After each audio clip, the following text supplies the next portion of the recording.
اعوذ باللہ من الشیطان الرجیم بسم اللہ الرحمن الرحیم۔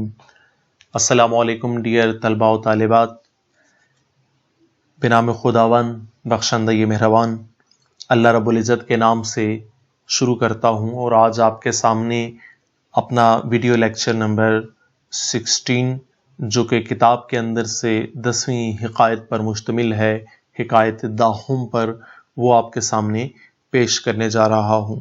تو آئیے بلا فاصلہ ہم شروع کرتے ہیں آج کے اپنے اس لیکچر کو، حکایت داہم کو۔ عبارت آپ کے سامنے ہے: بربالین تربت یحییٰ پیغمبر علیہ السلام معتکف بودم در جامع دمشق۔ بر کا معنی پر ہوتا ہے، بارہا یہ لفظ اب تو ریپیٹ ہو چکا ہے، بار بار آ چکا ہے۔ بالین کہتے ہیں سرہانے کو۔ تربت کا معنی ویسے تو مٹی ہوتا ہے، لیکن یہاں پر تربت سے مراد قبر کی مٹی ہے، یعنی قبر، مزار، مرکد آپ اس کو کہہ سکتے ہیں۔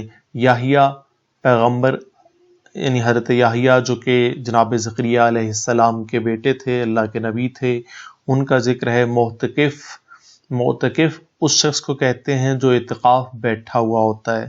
بودم آخر میں فعل ہے، آخر میں میم لگا ہے، اور فعل کے آخر میں میم کا معنی میں ہوتا ہے۔ بودم میں تھا، بود کا معنی تھا ہوتا ہے، تو بودم میں تھا۔ در کا معنی میں۔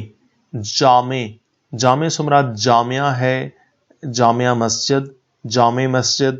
دمشق یہ سیریا یا جو ملک شام ہے اس کا کیپٹل ہے، دارالخلافہ ہے وہاں پر۔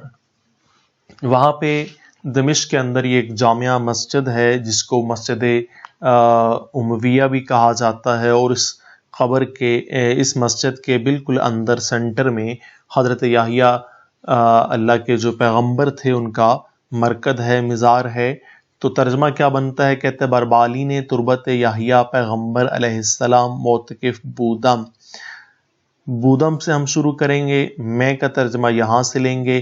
بربالین تربت یحییٰ پیغمبر علیہ السلام، کہ حضرت یحییٰ جو کہ پیغمبر خدا تھے علیہ السلام، ان کی قبر یا ان کے مزار کے سرہانے پر معتکف بودم، میں اعتکاف بیٹھا ہوا تھا۔ میں کہاں پر؟ در جامع دمشق، دمشق کی جامعہ مسجد میں۔ میں دمشق کی جامع مسجد میں حضرت یحییٰ پیغمبر خدا علیہ السلام کے مزار کے سرہانے اعتکاف بیٹھا ہوا تھا۔ نیکسٹ عبارت ہے کہ یکی از ملوک عرب کہ بے بی انصافی منسوب بود۔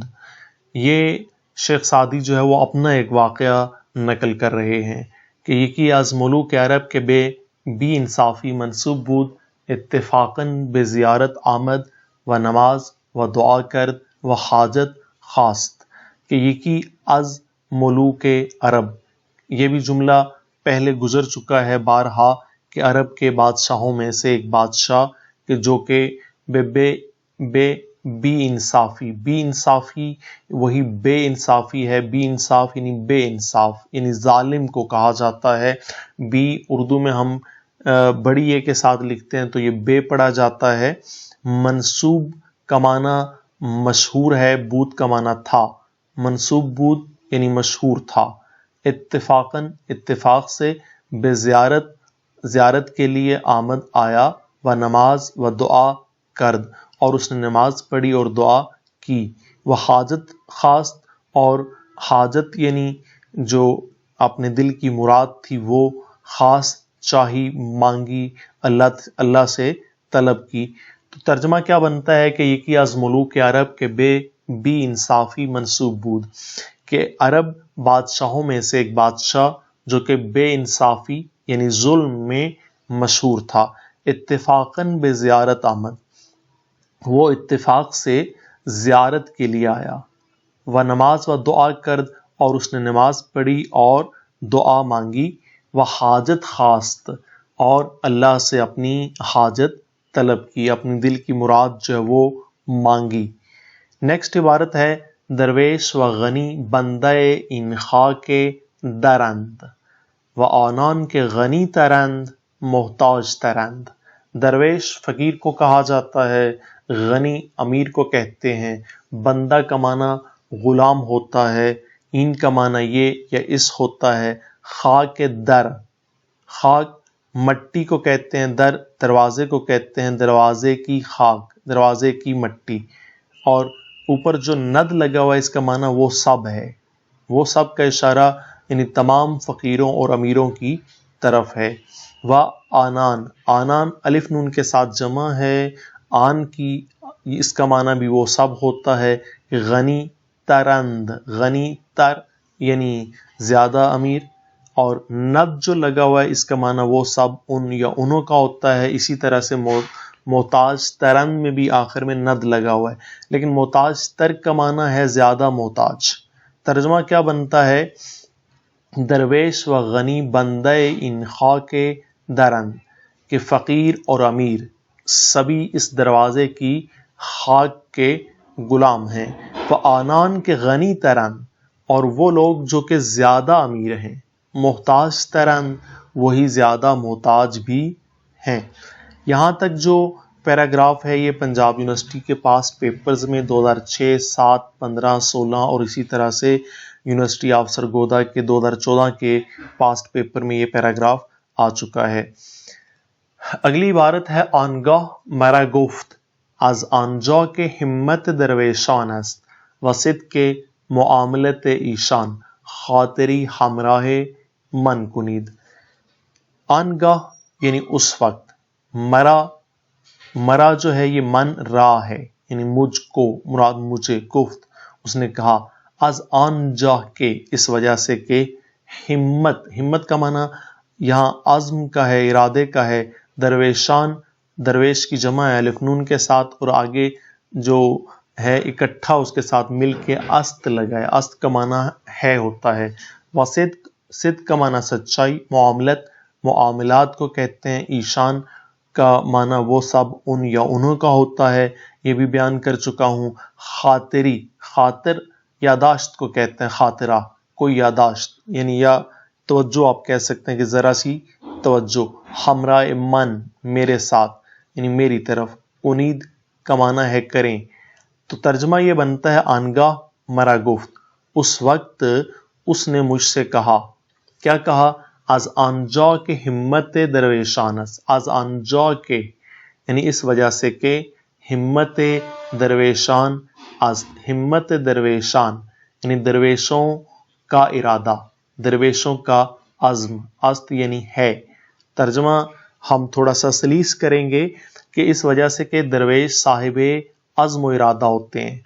وصدق کے معاملت ایشان، اور صدق کے معاملات کی سچائی، ایشان یعنی ان کی، اور ان کے معاملات کی سچائی، مراد یہ کہ وہ جو فقیر ہوتے ہیں، درویش ہوتے ہیں، وہ اپنے معاملات کے سچے ہوتے ہیں۔ خاطری ہمراہ من کنید، خاطری یعنی کوئی یاداشت، ہمراہ من میرے ہمراہ، کنید یعنی کریں، یعنی خاطری ہمراہ من کنید یہاں پر ہم کہہ سکتے ہیں اس لیے تھوڑی سی توجہ میری طرف فرمائیں۔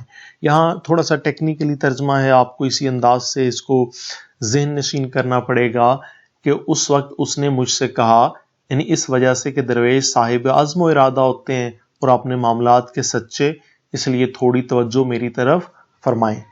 نیکسٹ عبارت ہے کہ از دشمنی صعب اندیشناکم گفتمش بر رعیت ضعیف رحمت کن تا از دشمن قوی زحمت نبینی، کہ از دشمنی، از کا معنی سے دشمنی، یہاں دشمن کے ساتھ چھوٹی یہ لگی ہے یعنی ایک دشمن۔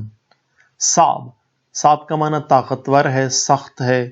اندیشناکم، اندیشناکم کے آخر میں میم لگا ہے جس کا معنی میں، میرا، میری کا ہم لیتے ہیں۔ اندیشناکم یعنی مراد وہی میں کیا ہے، فکر مند ہوں۔ اندیش ناک یعنی فکر مند ہونے کو کہتے ہیں، پریشان ہونے کو کہتے ہیں۔ گفتمش، یہ گفتمش جو ہے اصل میں گفت کے آخر میں میم بھی لگا ہے اور شین بھی لگا ہے، دو لفظ لگے ہیں۔ تو گفت کا معنی ویسے بولنا، کہنا ہوتا ہے، میم کا معنی میں ہوتا ہے، شین کا معنی اس ہوتا ہے، یعنی گفتمش یعنی میں نے اس سے کہا. بررعیت، بر کا معنی پر، رعیت رعایا عوام، ضعیف جو کہ کمزور ہے، رحمت کن یعنی اس پر رحم کرو، تاکہ از دشمن قوی، دشمن قوی طاقتور دشمن سے، زحمت تکلیف نہ بینی. نہ بینی جو ہے یہ فعل ہے، شروع میں نہ جو لگا ہے اس کا معنی نہیں ہے، آخر میں چھوٹی یہ جو لگی ہے اس کا معنی تو ہے. بارہا یہ ریپیٹ ہو چکی ہیں باتیں، تاہم ہر ایک آیت کے اندر پھر بار بار ریپیٹ اس لیے کرتا ہوں تاکہ مکمل طور پر آپ کے ذہن نشین ہو جائیں، اور آپ جب ترجمہ کریں تو وہاں پہ کوئی غلطی نہ کریں. آپ کو یہ ترجمہ ہاؤ بہو سیم ٹو سیم آنا چاہیے، اور جو غیر معیاری کتابیں ہیں ان سے پرہیز کریں. کی بکس جو ہیں ان میں اکثر ترجمے غلط لکھے ہوئے ہیں. نہ بینی یعنی تو نہ دیکھے، نہ کا معنی نہ ہی ہے اور یہ کا معنی تو ہے. بین سے، بین کا معنی دیکھنا ہے، اسی سے بینا اور نابینا کا لفظ بنا ہے.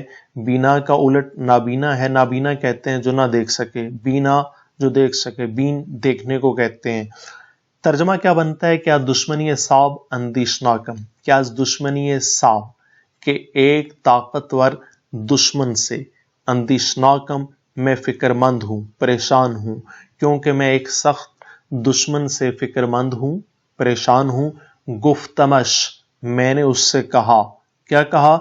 بررعیت ضعیف، کمزور رعایا پر، کمزور عوام پر، رحمت کن رحم کرو، تاکہ از دشمن قوی طاقتور دشمن سے، زحمت نہ بینی تو تکلیف نہ دیکھے. نیکسٹ یہاں تک جو پیراگراف ہے یہ پیراگراف نمبر 2، یہ بھی پاسٹ پیپر میں آپ کو 2005 اور 15 میں مل جائے گا. اس کے علاوہ بھی آپ بہت سی جگہوں پر دیکھیں گے. آگے اشعار ہیں کچھ جو کہ بظاہر کسی پیپر میں نہیں آئے، لیکن انہی میں ایک امپورٹنٹ ترین آگے اشعار آ رہے ہیں جو کہ انتہائی اہم ہیں، ان کا میں ذکر آگے چل کے کروں گا. بے بازوان توانا و قوت سر دست، خطاست پنجہ مسکین ناتوان بے شکست. بے بازوان توانا، بازوان بازو کی جمع ہے الف نون کے ساتھ، توانا کا معنی مضبوط ہے، طاقتور ہے، اور قوت کا معنی طاقت ہوتا ہے. سر دست یعنی دست ہاتھ کو کہتے ہیں، ہاتھ کا سرا مراد یعنی پنجے کو کہا جائے گا. سر دست یعنی پنجہ. خطا است غلطی ہے، پنجہ کا معنی پنجہ یہ مسکین کہتے ہیں بے بس کو، ناتوان کہتے ہیں کمزور کو. بے شکست، شکست کا معنی جو ہے شکست، شکستن سے جس کا معنی توڑنا ہے. تو ترجمہ کیا بنتا ہے؟ بے بازوان توانا، مضبوط بازوؤں کے ساتھ، و قوت سر دست اور پنجے کی طاقت سے. خطاست غلطی ہے، پنجہ مسکین ناتوان بے شکست یعنی کسی بے بس، مسکین یعنی بے بس، ناتوان اور کمزور کا پنجہ جو ہے شکست توڑنا، خطاست غلطی ہے. نہ ترسد آن کے بر افتادگان نہ بخشاید، کہ گر ز پائی در آید کسش نہ گیرد دست. نہ ترسد نہیں ڈرتا، نہ کا معنی نہیں ہے اور آخر میں دال لگی ہے جس کا معنی وہ ایک شخص مراد ہے کہ وہ نہیں ڈرتا. کون؟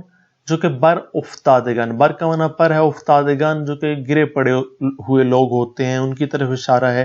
نہ بخشاید یعنی نہیں بخشتا، یعنی مراد رحم نہیں کرتا. کہ گر اگر، زے کا معنی سے ہے، پائی پاؤں کو کہتے ہیں، در آید یعنی گر پڑے پاؤں سے، کہ اگر وہ کسی دن اپنے پاؤں سے گر پڑے. کسش، کس پلس شین ہے، کس کا معنی کوئی ہے، شین کا معنی اس ہے یعنی کوئی اس کا. نہ گیرد نہیں تھامتا، نہیں پکڑتا، دست ہاتھ. تو ترجمہ کیا بنتا ہے کہ نہ ترسد آن کے بر افتادگان نہ بخشاید، یعنی وہ جو کہ گرے ہوئوں پر رحم نہیں کرتا. بر افتادگان نہ بخشاید، بر افتادگان یعنی گرے ہوئوں پر، نہ بخشاید رحم نہیں کرتا. نہ ترسد وہ اس بات سے نہیں ڈرتا کہ گر ز پائی در آید، کہ اگر وہ اپنے پاؤں سے کسی دن گر پڑے یعنی سلپ ہو جائے تو کسش تو کوئی بھی نہ گیرت دست اس کا ہاتھ نہیں تھامے گا. نیکسٹ ہے ہر آن کے تخم بدی کشت و چشم نیکی داشت دماغ بیہودے پخت و خیال باطل بست. ہر آن کے تخم بدی کشت، تخم کہتے ہیں بیج کو، کشت کہتے ہیں بونے کو، و چشم نیکی، اصل میں جہاں چشم بمانا امید ہے، نیکی کی امید، داشت یعنی رکھتا ہے، دماغ بیہودہ، یہ بیہودے یعنی بیہودہ ہے، پخت یعنی اس نے پکایا یا کھپایا، و خیال باطل اور غلط خیال، بست یعنی باندھا.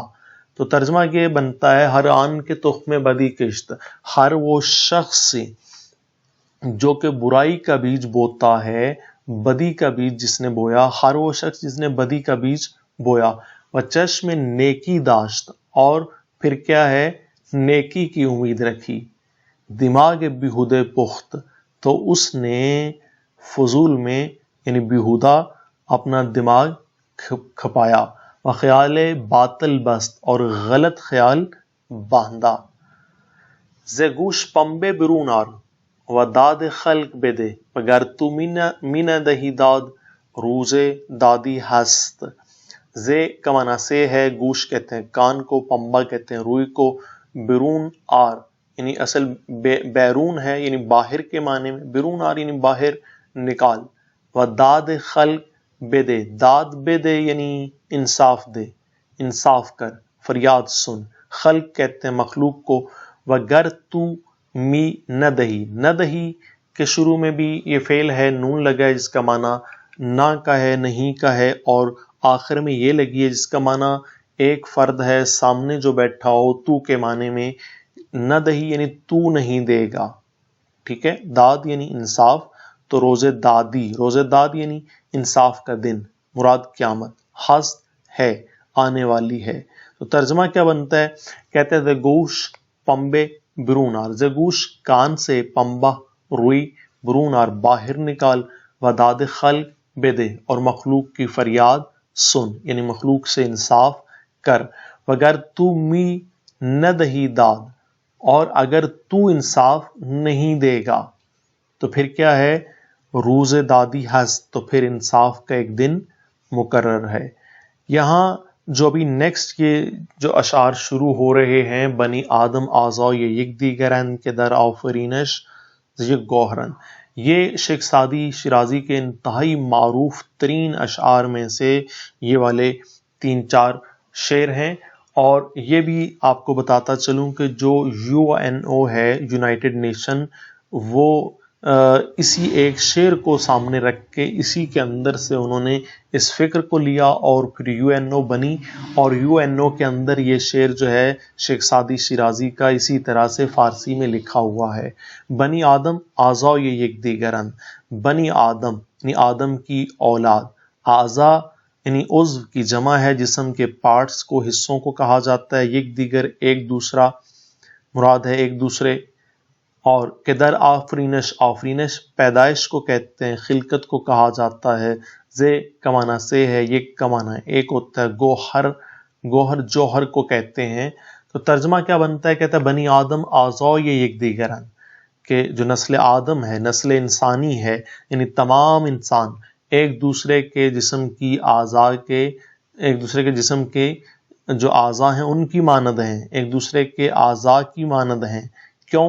اس لیے کہ در آفرینش زیک گوہرن، کیونکہ پیدائش میں سبھی ایک ہی جوہر سے ہیں، کہ سارے کے سارے آدم کی اولاد ہیں. چو عضوی بے درد آورد روزگار دیگر عضوہارا نماند قرار. کہتا ہے کہ جب جسم کے کسی ایک حصے کو تکلیف پہنچتی ہے تو پھر سارا جسم اس تکلیف کو محسوس کرتا ہے، اور دیگر جو اعضاء ہوتے ہیں ان کو بھی چین اور سکون نہیں ملتا. عضوی یعنی کوئی حصہ، چونکہ معنی جب ہوتا ہے، درد آورد یعنی مراد درد ہوتا ہے کسی ایک حصے کو، روزگار زمانے کو کہتے ہیں، دیگر کا معنی دوسرے ہے، عضو ہا کے ساتھ جمع ہے یعنی اعضاء مراد ہے، نہ ماند نہیں رہتا، قرار یعنی چین سکون. تو ترجمہ کیا بنتا ہے، کہتے ہیں چو عضوی بے درد آورد روزگار، کہ جب کسی ایک عضو کو زمانے سے تکلیف پہنچتی ہے، درد ملتا ہے، دیگر عضوہارا نہ ماند قرار، تو پھر بقیہ اعضاء کو بھی قرار نہیں رہتا۔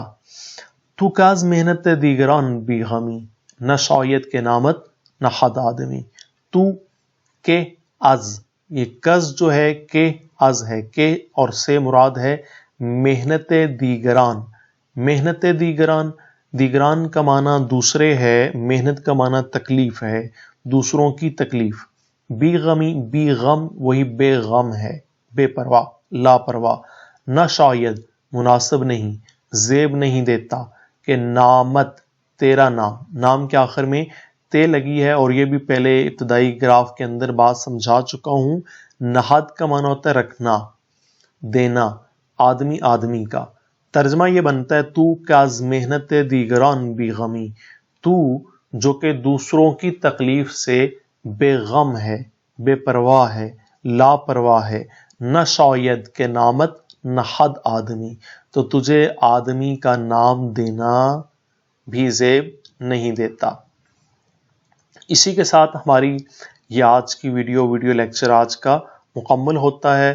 امید کرتا ہوں انشاءاللہ ویڈیو کو آپ لازمی لائک کریں گے، چینل کو سبسکرائب کریں گے، بیل آئیکن پر لازمی کلک کیجیے گا۔ اسی کے ساتھ آپ سے اجازت چاہتا ہوں، ملتے ہیں انشاءاللہ نیکسٹ ویڈیو میں، تب تک کے لیے اللہ حافظ۔